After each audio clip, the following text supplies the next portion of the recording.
ser en vista de que el cuarto examen parcial práctico se refiere concretamente a lo que son teóricos de la práctica, ¿verdad?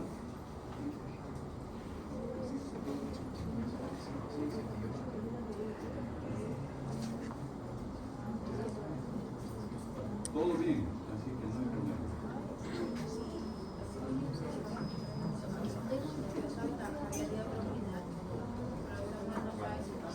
Ok. Entonces, vamos a avanzar un poco. Esta parte es lo que después, en la próxima semana, tenemos lo que se refiere a las expo. Sí.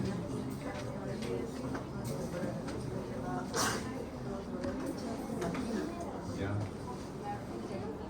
Ah, ya, perfecto, exactamente. Bueno. No se vayan a dormir. Yo no me puedo dormir.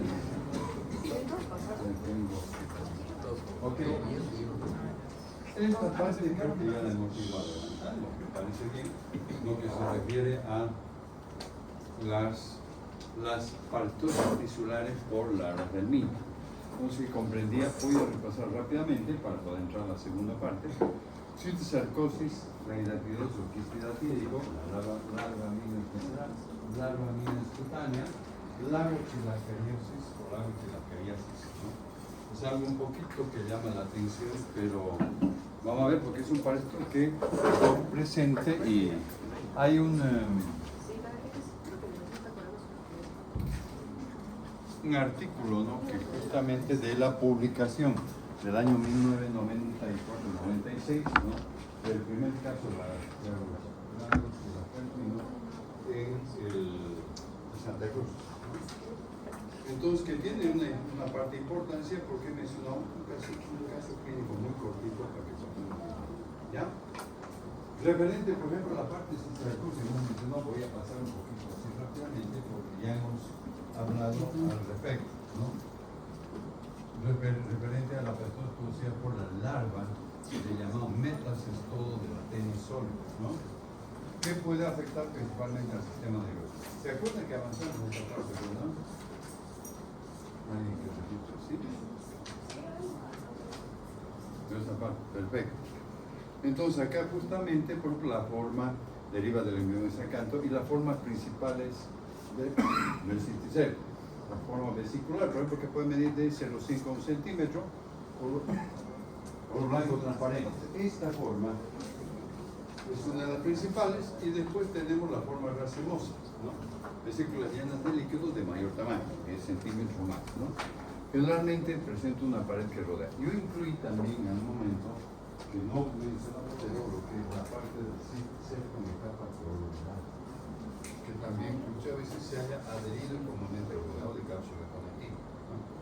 La más frecuente va a ser la forma vesicular, la forma racemosa. Entonces me voy acá a una parte. El cuarto examen teórico práctico se refiere un poco a la parte morfológica. Por ejemplo, ¿no?, preguntar, ¿no?, cuáles son las principales formas que adquiere o desarrolla el cisticerco. Ya sería vesicular y racemosa. Se puede incluir, de acuerdo al caso, la forma coloidal, ¿no? La forma que vamos a ver, de todos modos, no hay microscopía. Hay alguna que otra forma macroscópica que van a poder observar en la clase correspondiente, ¿no? De todos modos, ahora, en lo que es el ciclo, nosotros hemos visto esta parte del ciclo eténico. Ahora vamos a abocarnos a esta parte, ¿no?, donde generalmente es por la ingesta de huevo. Y acá voy a ir mencionando literalmente que muchas veces lo pongo, ¿no?, en el sentido cabalmente de que los animales, el cerdo principal huésped y el hombre adquieren los cisticercos por ingestión de huevos eténicos, ¿no? La ingestión de huevos, ¿no?, presentes en agua contaminada, alimento contaminado, con partículas de su madre, muchas veces a través de, por ejemplo, la contaminación que se dirige por los vectores, artrópodos vectores mecánicos. La madre es un portador de teniasis que tiene el vacuo. Después mencioné, los huevos eliminados mediante este procedimiento se traducen justamente en los tres mecanismos principales: la heteroinfección, la autoinfección externa y la autoinfección interna, ¿no? La heteroinfección es cuando la persona adquiere huevos procedentes de otro individuo parasitario. La autoinfección externa, pues se contaminan las manos de alimentos, ¿no?, con los huevos que el mismo paciente elimina, los manipuladores de alimentos, etc. Luego tenemos la autoinfección interna, de la cual, cuando el paciente reunifica por los días que es factible que se pueda presentar, ¿no? Entonces estamos hablando de, por los mecanismos que mencionamos: la heteroinfección, autoinfección interna, autoinfección externa, cabalmente pueden quedar libres los embriones y se dirigen, pasan la pared del intestino y generalmente van llegando sin hacer ciclos pulmonares al sistema nervioso. Entonces, estamos hablando de esto, por ejemplo, de la contaminación del ciclo ano-mano-boca, ¿no?, contaminación de huevos por manos perdón.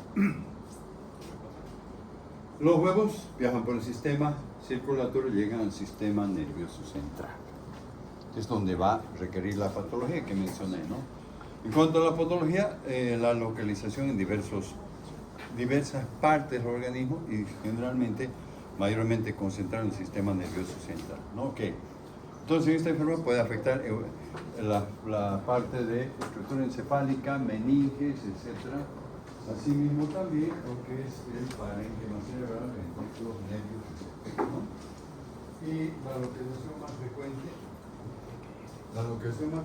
son parénquima de los hemisferios, parénquima de los hemisferios cerebrales, las cavidades ventrículos cisternales y el cuarto ventrículo. Yo lo subrayé con el fin de justamente en algún momento tomar en cuenta estos elementos, si en algún caso la pregunta que podría venir en la parte teórica, es decir, ¿cuáles son las principales localizaciones del cisticerco en el sistema nervioso central? ¿De acuerdo? Para que tomen en cuenta. Después, cabalmente, lo importante, ¿no?, la cisticercosis múltiple, más frecuente, quistes únicos, etc., ¿no? Generalmente hay un factor importante cuando el cisticerco muere, se libera, o sea, bueno, probablemente uno dice, bueno, murió. Sin embargo, el aspecto de la estructura proteica determina, por ejemplo, una reacción de tipo inmunológico importante que va a traducirse en inflamación, ¿no?, compresión, por ejemplo, irritación, lo que después se expresa en las manifestaciones clínicas. ¿Okay? Dentro de las manifestaciones clínicas yo puse acá primero la localización de los cisticercos a través de una imagen, ¿no?, y esto que mostraría el dolor de cabeza comúnmente llamado, o lo que hablamos de una cefalea, ¿no? Muchos casos asintomáticos, como en todas las enfermedades, y sobre todo tener en cuenta que la afección está en relación de la localización, también la localización mucho más que produce mayor tipo de manifestación clínica, después el número de parásitos y la respuesta inmunológica, ¿no? No existe una sintomatología típica, no hay dolor de cabeza, sino que se traduce en lo que son los síndromes. Y si yo traduzco la palabra de síndromes, se refiere a un conjunto de signos y síntomas. No siempre se habla de síndrome del cerebroso, etc. Estos van a ir aprendiendo, o inclusive en los posteriores años van a manejar también lo que es lo referente a los síndromes, la relación, algún signo o signo característico de una enfermedad que llama la atención, que después es algo que nos orienta a diálogo. El síndrome epiléptico, la epilepsia, creo que avancé un poco, pero voy a pasar rápidamente. Que lo que se produce una irritación o inflamación del tejido, ¿no? Que produce justamente lo que es convulsiones. Hay dos tipos de convulsiones dentro de la clasificación muy amplia, ¿no? Los de gran mal y los de pequeño mal, de acuerdo al tipo de intensidad en general, ¿no? Y aparición tardía. Si un paciente tiene es convulsiva desde muy joven o muy niño, generalmente la causa no es una neurosis psicosis. Acá un poco una imagen para tomar en cuenta y hablar de la epilepsia, las condiciones en las cuales se puede manejar el paciente. Cefalea e hipertensión intracraneal, aumentar con la fuerza. Una cefalea que no cede a los analgésicos, ¿no? Y generalmente está asociada a un síndrome de hipertensión intracraneal. Puede haber náuseas, vómitos, edema de la papila y bloquía también en todo caso, ¿no? Generalmente hay una dificultad en la visión, ¿no? Y acá puse algunos casos, la sinusitis, diferentes tipos de dolor, la cefalea en racimos, y yo relaciono que por tensión es lo que se va a presentar el tipo de como una banda que aprieta la cabeza o que se irradia hacia la parte. Porque la migraña es una porción de la migraña.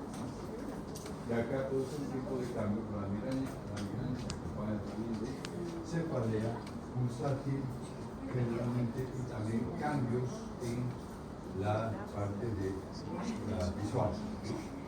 Momentáneamente, una vez que pasa el cuadro, evoluciona favorable. Síndrome psicótico, hipertensión intracranial. ¿Qué significa? Que el paciente normalmente puede presentar de un momento a otro un tipo de manifestaciones tipo esquizofrenia, ¿no? Que habitualmente no es, salvo que algún paciente ya tenga el antecedente, ¿no? Deterioro mental, pérdida de la memoria, confusión, no se ubica en tiempo y espacio, por ejemplo, ¿no? El síndrome meningio, los quistes se adhieren a la pierna o pueden botar, ¿no? La sintomatología es una meningitis séptica, porque si yo hablo de una meningitis séptica, voy a mencionar un solo caso, ¿no?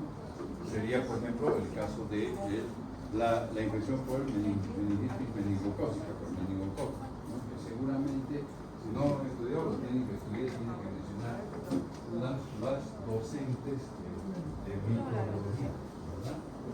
Y en algún caso, por ejemplo, esto también se realiza con el estudio del líquido cefalorraquídeo que relaciona cabalmente la característica. Muchas veces la característica del líquido cefalorraquídeo normalmente se dice que es claro como cristal de roca, ¿verdad?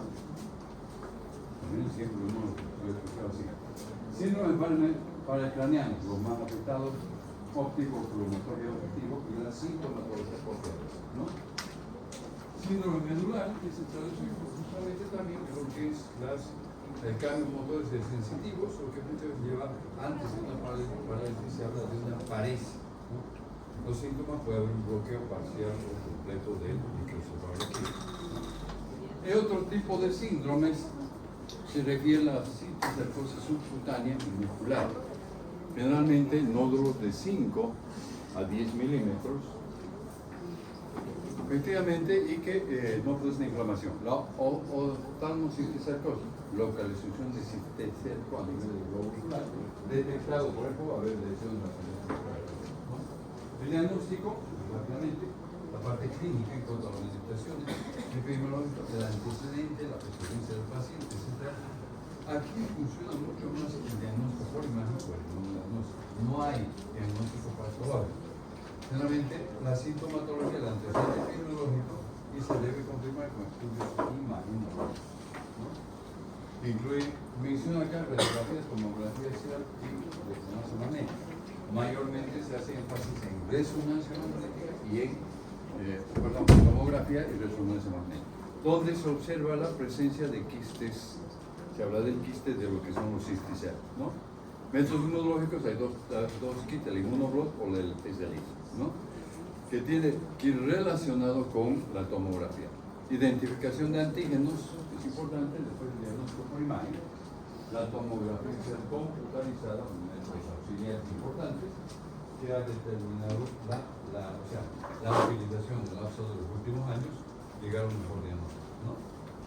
Entonces acá no menciono de todos modos cuando el grupo que le toca, los grupos que le toca cisticerco seguramente van a mencionar algo al respecto, ¿no? Dentro de la presentación. La resonancia magnética mejora la expectativa.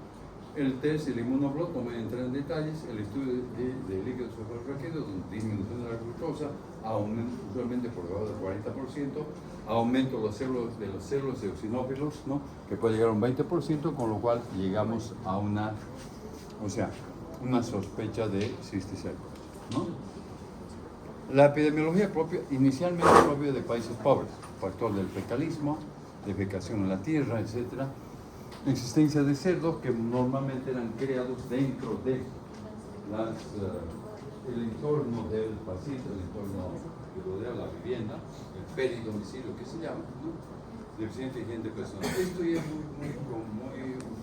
muy fácil de hablar, ¿no? De lo que es se ha incrementado el número de casos, factores epidemiológicos, tenían cisticercosis, una relación bastante importante, ¿no? por la crianza de cerdos alrededor de la vivienda, lo que acabo de mencionar. En el tratamiento, ¿qué hacemos? Generalmente vamos a pensar en tratamiento parasitario, donde se utilizan dos medicamentos, a veces algunos utilizan un solo medicamento o se combina con dos, el praziquantel y el albendazol, ¿ya? Y también los esteroides. Cuando hablamos de esteroides, estamos hablando justamente del uso de corticoides, principalmente, para disminuir el proceso inflamatorio, especialmente en las encefalitis o en la crisis convulsiva, ¿no? Acá voy a pasar por alto, puse acá el detalle del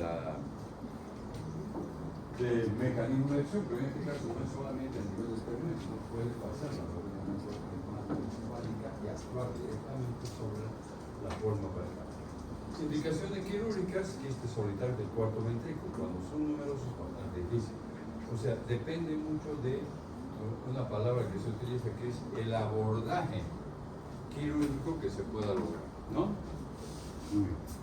Después, creo que mencionó algo de esto, hidatidosis, ¿no? No. Wow. Vamos a hacer algo para poder. O sea, la idea es ir avanzando un poco en la parte de. ¿No? Avanzando de acuerdo a la programación para que antes del 18 tengamos, ¿no?, un avance ya de acuerdo a lo programado, para que a la vuelta, ¿no?, realmente hagamos exámenes, hagamos algunas cosas y comencemos otra unidad que se llama lo que es la parte de esto es producida por protozoarios intestinales. Las formas bastante son más pequeñas, entonces vamos a requerir más tiempo y más reconocimiento, más observación por parte de los alumnos, ¿no? La enfermedad producida por un cestodo, pero otro tipo de cestodo. El Phenylechinococcus, que son parásitos de animales carnívoros, o sea, son una zoonosis, estamos hablando de una zoonosis, una enfermedad que puede afectar tanto a los animales como a los hombres, ¿no? La hidatidosis o quiste hidatídico es la infección producida por los animales y el hombre por formas larvarias de cestodos, ¿no?, que del género Echinococcus comprende, por ejemplo, el ciclo de vida en el cual tenemos un huésped definitivo carnívoro y con la localización de los pares del intestino y un huésped también generalmente intermediario que va a tener la localización en algún órgano, por la forma larval de la tejido. Y el hombre entra con un huésped accidental de la tejido, ¿no? Generalmente, ya hemos hablado, los adultos de Echinococcus viven en el intestino delgado de la familia Candida y Calidad. Cánidos, de los perros, y la parte de Felidae que corresponde fundamentalmente a los felinos. Vamos a hablar, en un momento se va a hablar con algo de zorros, coyotes, lobos, etc. y ¿no? Macroscópicamente, la estructura del cestodo, Scolex, después lo que vienen a ser justamente los proglótides, 2 a 5 proglótides mucho más pequeños, miden de 2 a 10 milímetros, mucho más pequeños. Los huevos se liberan siempre a partir del proglótide final, en los cuales justamente en el intestino de los huéspedes definitivos, generalmente, y eliminados en la materia fecal. Las 4 especies de Echinococcus que producen frecuentemente enfermedad humana son Echinococcus granulosus, Echinococcus multilocularis, Echinococcus bogerii y Echinococcus oligaris. Los quistes hidatídicos pueden dar lugar a 3 enfermedades con huéspedes diferentes, distintas de distribución rural. Y vamos a mencionar un poco, por ejemplo, de Echinococcus granulosus. Okay. Generalmente produce lo que llama la hidatidosis quística o unilocular, ¿no? La más común con distribución geográfica mucho más amplia en todos los países, inclusive en Latinoamérica, Argentina, Chile, Uruguay, Brasil, Venezuela, Colombia, Ecuador y Bolivia. No es tanto una enfermedad, una parástosis tropical, más es una parástosis de otras áreas, en zonas no tropicales, ¿no? Silencio. Generalmente producida por larvas de Echinococcus, vuelvo a repetir. En esta unidad estamos hablando cabalmente de las enfermedades parasitarias producidas por larvas. ¿Ya? Las larvas van a desarrollar todo el proceso. Hemos visto en el tema anterior, he hablado de las larvas de cisticercosis, ¿no? Las larvas de Echinococcus granulosus Los huéspedes principales son los perros domésticos y perros salvajes. Y los huéspedes intermediarios naturales de la hogar. ¿Qué es lo que ocurre? Predomina donde habitualmente los perros son utilizados para ayudar a los rebaños de animales bovinos, los ovejeros que se llaman, ¿no?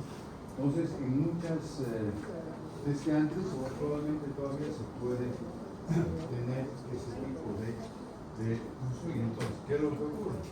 El quiste hidaténico que se forma es en una sola cavidad. ¿Por qué ocurre esto? Porque el perro elimina la materia fecal con el huevo. Eso contamina el suelo y el ganado ovino se va a alimentar de los pastos contaminados y va a ingerir y se va a localizar en los órganos. Y muchas veces por otro, ya sea eso o otra circunstancia, muere el ganado lanar ovino y se alimentan los perros con vísceras de ganado ovino, ¿verdad? El quiste hidaténico se forma en una sola cavidad, único múltiple de aspectos iguales.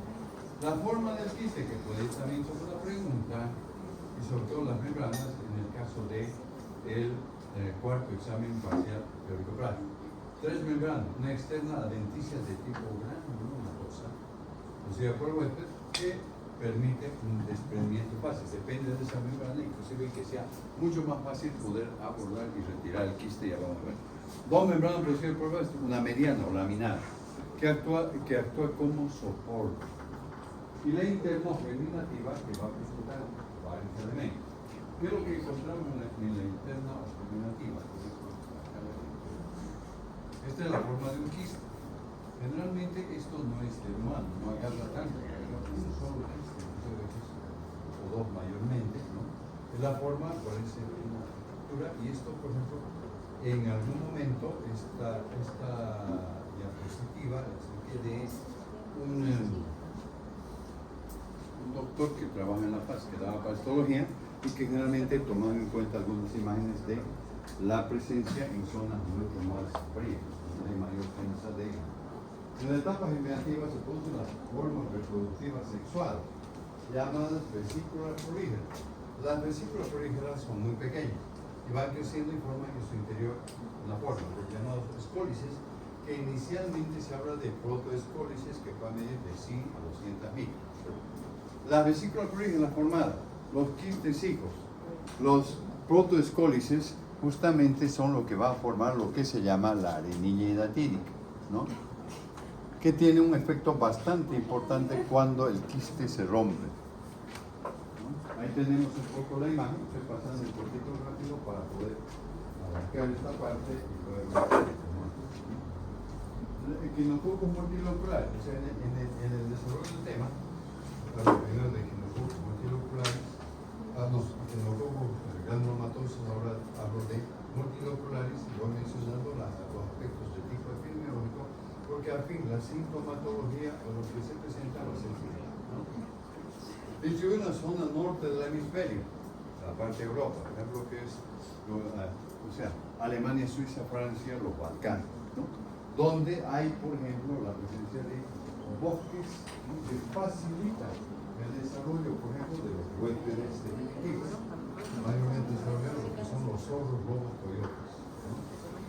Los huéspedes intermediarios son roedores, ¿no? Y esta forma es lo que los huéspedes definitivos se van a alimentar de los roedores. En algún momento que el hombre toma contacto con esto o se contaminan los alimentos, se va a infectar, ¿no? La forma larvaria se localiza en el pulmón. El otro Echinococcus bogelii, que es producido por Echinococcus bogelii, parásito de lo que son animales selváticos carnívoros.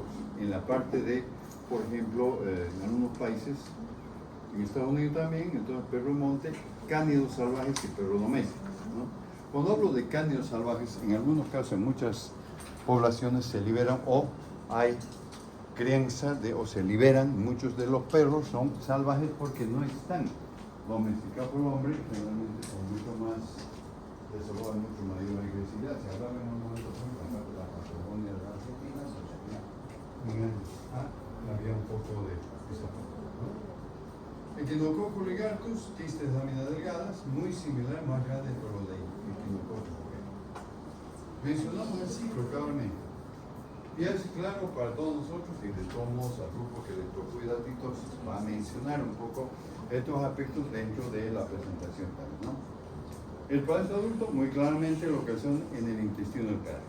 Se adhieren a las vellosidades. Y después, ¿qué es lo que ocurre?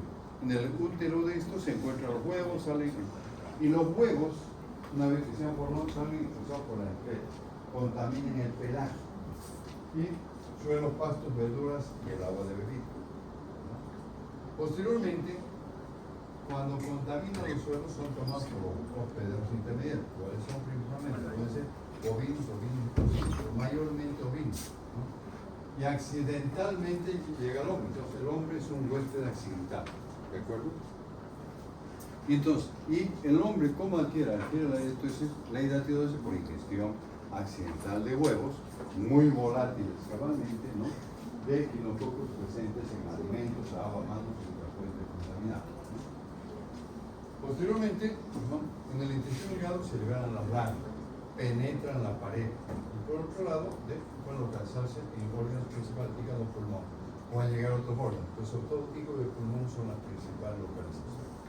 El huésped defensivo claramente se va a infectar porque por comer vísceras crudas del ganado lanar, claramente que en las zonas endémicas es lo que se utiliza para alimentar a los perros.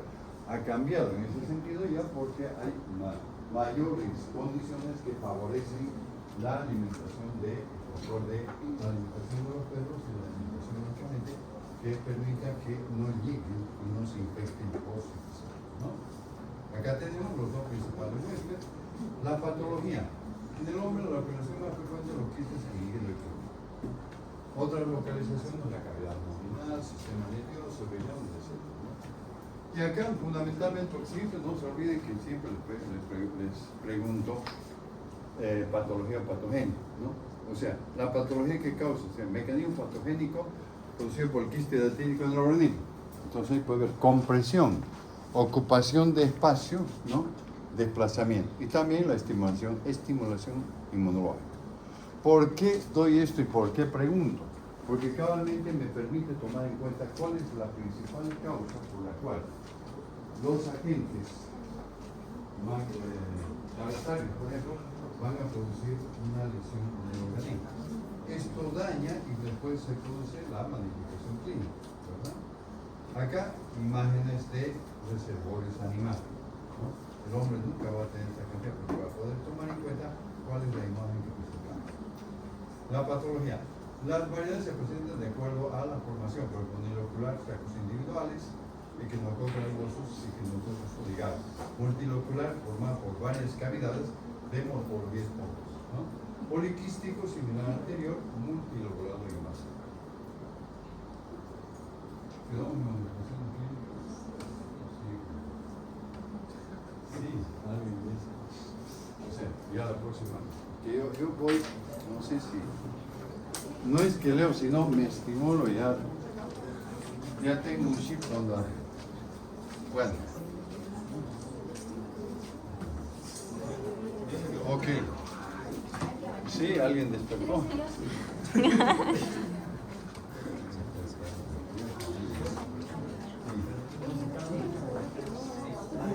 Un solo. Cada quiste va formando el sistema, va formando el proceso anterior.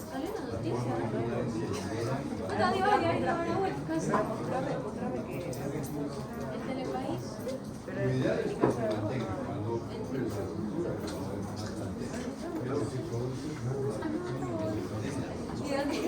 ahorita voy a llegar a bañarme rapidísimo.